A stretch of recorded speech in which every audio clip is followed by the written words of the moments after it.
বলে আমি যেটা বলছি সব আত্মতত্ত্ব কথা, ধরে লওয়া লিখবি, ধরে বলছে হ্যাঁ ধরে লওয়া লিখবি, মানে বাহির জগতে নয়। এই যেটি তারপরেই কয়ে দিচ্ছে দেখেন,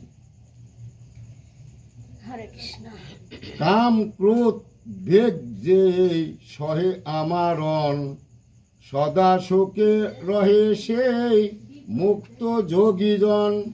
মানে কাম ক্রোধ বেগ যেই সহে আমারণ, মানে এই কাম ক্রোধ এরকে যেই বশ করতে পারিছেন তিনি হচ্ছে গিরিভক্ত। তাহলে 10 ইন্দ্রিয় দমন হয়ে যাবে। মানে ব্রেক করে এই ইন্দ্রিয়র ব্রেকটা কিন্তু কাম আর ক্রোধ, মানে এর ব্রেকটা চাপার লিখবে। এই জন্য বলিচ্ছে যে কাম ক্রোধ বেগ যে সহে আমারণ, সদাই সুখে রহে সেই মুক্ত যোগীজন। অন্তরে সুখী সেই আত্মা দৃষ্টিময়, যে জ্ঞানীভক্ত মানে অন্তরে সুখী আত্মা দৃষ্টি মানে মানে দেহের মধ্যে, পৃথিবীর মধ্যে যত আত্মা আছে তার দেহের মধ্যে তাই আছে, তাই দেখতে পারিচ্ছে। এই জন্য বলিচ্ছে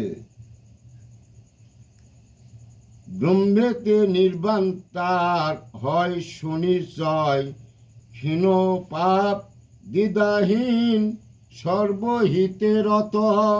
চিত্রজয়ী সেই মণি মুক্ত অবিরত।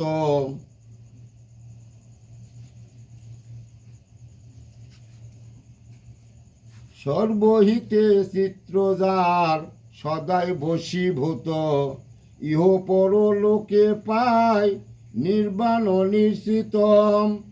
দূর করে বাহু চিন্তা দৃষ্টি স্থাপিয়া ভ্রমতে। এই দেখো এই 10 ইন্দ্রিয় বাধ্য করে দেবে কীভাবে সেটা লেখা দেওয়া আছে কিন্তু।